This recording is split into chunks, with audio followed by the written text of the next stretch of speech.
Top 5 injuries that ended careers in football. In any sport, injuries are quite common, especially in an aggressive game like football. These injuries can be of bone, muscle, or any other part. Most of the time, players recover from them after being a few weeks on hospital bed or on wheelchairs, but sometimes these injuries can cause permanent damage, and some players have to get the retirement early. And even sometimes these injuries can be fatal and may become cause of that player's death. This happened a lot with the players who have just started playing to all the way up to the league players. And in today's video, we are going to talk about some of these injuries and how the players got affected from them. In today's video, we are going to talk about 5 injuries that ended careers in football. So without any further delay, let's get started on the video. Number 1. Alfie Haaland. Haaland is one of the toughest hard men in Premier League history. A player has to be very brave or very stupid to cross him, and Ellington Haaland's father did exactly this. In 1997, the Leeds midfielder accused Keane of feigning injury when the Manchester United captain had actually injured his knee ligament. Some people pride themselves on not holding grudges and forgive people easily, but Keane isn't one of those people, and 4 years later, he took his revenge. Haaland was now playing for Manchester City, so tensions were even higher than usual near the end of the game at Old Trafford. Keane launched a knee-high tackle on the Norwegian, who collapsed in agony. It's a myth that Keane ended Haaland's career. The tackle was on his right knee, but Haaland had been struggling with his left knee problems. For a while, he actually finished the game against United, but surgery on his left knee didn't work.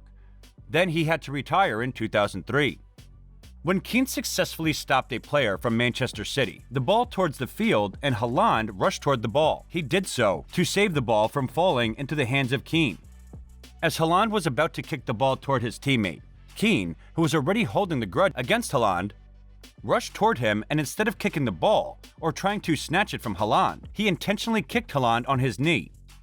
The kick was so devastating that Haaland bounced in the air because of the impact of the kick and fell down. Although Keane was given a red card for his actions, but the damage was already done, and soon Haaland's career was over. Number 2. Marco van Basten. Marco was one of the best strikers of all time. Van Basten scored 152 goals in 172 games for his team. After that, he became the star attacker in legendary AC Milan team. Van Basten had won 3 Eredivisie titles, 3 Series A titles, and 2 Championship leagues. Van Basten also helped Holland to win the Euro '88 by a spectacular volley in the final against the Soviet Union. Van Basten won the Ballon d'Or for the 3rd time in 1992. But soon problems came and clouded his life and career. The Dutchman already had troubles with his ankle, and it started in 1987. Then, he was only able to play 11 league matches in his first Milan season. Van Basten injured his same ankle again. In late 1992, he had gone through several operations but was not able to sort this issue. Van Basten returned in time for the 1993 Champions League final against Marseille, but that later proved to be his last game for Milan, and tragically, at the age of just 28, Van Basten was forced to end his career. After the end of his last match, everyone saw that he was crying. It shows how sad this amazing player was, and how much it was hurting him that he has to give up football. Number 3. Fernando Redondo. Fernando Redondo is another player whose career came to an end at AC Milan. This elegant Argentinian midfielder is mostly remembered for his 6 years at Real Madrid. He was the best playmaker for his team that won the Champions League in 1998 and 2000. After his second success, Redondo was sold to AC Milan, although it was against his wishes. During one of his first training sessions, Redondo accidentally tore his anterior cruciate ligament. The doctor who operated on him wasn't a specialist, and Redondo tried to train even though he was in severe pain. But this didn't work, and in the end, he wasn't able to play for 2.5 years. The great player even asked Milan to stop paying his wages because he thought that he didn't feel he deserved them. Eventually, Redondo made 33 appearances for Milan, but he faced another knee injury, because of which he was forced to retire in 2004. He once said that an Italian who operated on another AC Milan player performed the surgery, but he wasn't a knee specialist. The truth is that a ligament wasn't placed in an ideal position. I don't blame the doctor about it. I was unfortunate enough to get into the 3 or 4% of error margin. The thing is that during the recovery, my knee got swollen and it really hurt. The doctors kept telling me that I had to overcome the pain. His last match was against Juventus.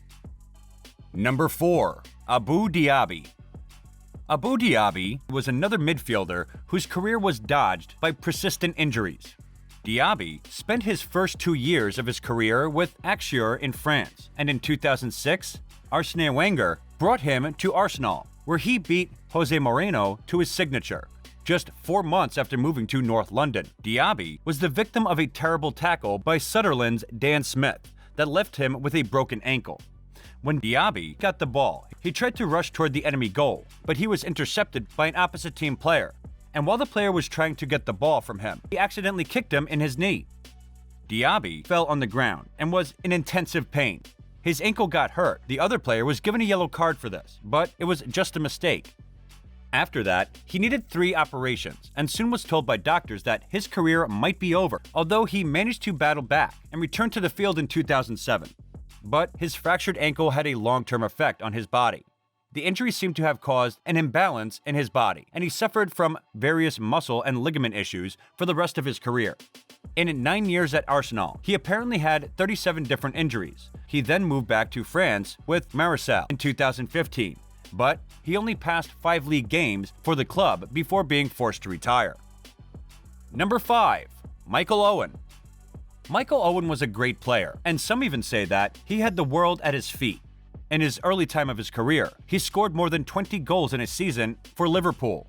Year after year, he even won the Ballon d'Or in 2001 ahead of Raul Oliver Kahn and David Beckham.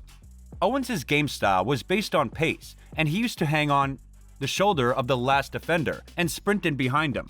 His astonishing and lethal finishing made him one of the most dangerous strikers in the world. But the problems gradually took away his pace, and he was never the same player. Owen was first injured in 1999, and he never properly healed from it. When Owen got the ball, he was hoping to pass it to his teammate, and when the other side player rushed toward him, he saw him and while running, he kicked the ball toward his teammate. It was a successful pass, but the price was too high. While kicking the ball, Owen got unbalanced and he fell, twisting his knee. As a result of which, his knee got severely injured. But the astonishing thing was that no one saw this. He had to crawl outside of the line. Even though he was in severe pain, he somehow managed to do so, and then people came there and put him on a stretcher and took him away. After that, he also had issues with his ankle, thigh, and knee. Owen played for Real Madrid and Manchester United after leaving Liverpool, but the field was the only place where he was truly world-class. Let us know your thoughts on these players in the comments section below. Also, let us know which one do you think was the most tragic one. If you liked the video, give it a thumbs up. And if you are new to the channel, please subscribe and press the bell icon so you don't miss any future videos and updates. That's all for today. Thanks for watching. See you in the next video.